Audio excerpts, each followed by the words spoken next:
Hello, my name is Billy Miller My name is Emily Gormley. and we are Team Iota. Together, we have decided to tackle head-on the issue of homelessness in Ireland.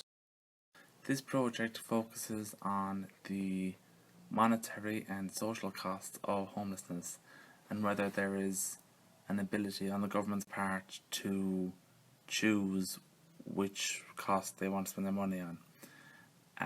We have made suitable analysis.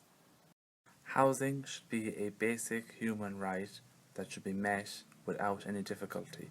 However, in Ireland we have had a broken housing system for quite some time, and as a result of greedy landlords, price increases, shortage of land, higher demand for housing, young people have been left having to rent premises and properties as opposed to buying, and there is a greater risk of people becoming homeless in general. I think there is a stigma around homelessness that people who end up as homeless are there because of drug abuse, alcohol abuse, any sort of substance abuse, perhaps gambling. However, due to increasing pressure in a capitalist system, we are now facing a position where people are ending up homeless because they can no longer afford their current property, or they can no longer afford the rent, and so their landlord is forcing an eviction. It's people actually slipping through the cracks of capitalism, and as I said previously, a broken housing system. That's why this is an issue, and I do think the government should step in because they will have oversight, and they could have the backing to actually fix it. So our report will detail how they can go about doing this. In the next section, we look at housing prices versus housing costs.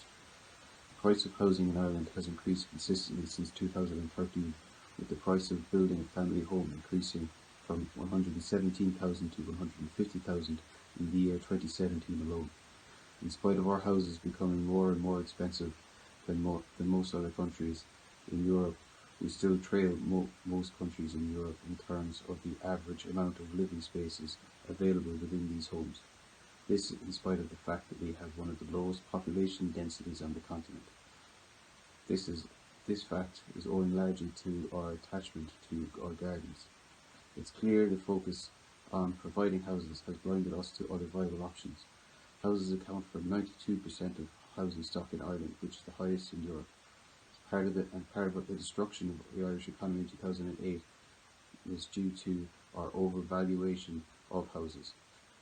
Our current society still bears the scars of this, as most social housing efforts are focused on providing houses. A pragmatic approach is needed.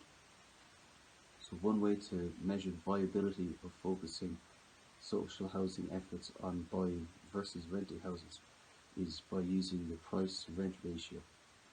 If this figure is below 12 in a given market, we may assume that conditions within the market are more favourable to renters rather than buyers. This metric, however, gives little indication of how affordable either buying or renting is for customers within the market. The price-to-rent ratio in Ireland has been below the benchmark value of 12 since January 2018, meaning it would be more affordable to provide rented accommodation to homeless people rather than purchasing houses. Running a prison system in any country, as we have found, is certainly not a cheap operation. It costs approximately an average €90,000 to keep a person in prison for 1 year. This is worth a lot of money to any homeless person, any person who's either going hungry, who doesn't have a roof over their head, or who doesn't have basic access to essential healthcare. It's important to consider causes of homelessness, but also how, with a little inventive thinking, strategic planning, and flexible financing, that the government could resolve homelessness if it took a suitable course of action as outlined in our report. So, thank you for watching this little video as a little introduction. I hope you read our report and that you enjoy doing so. Thank you.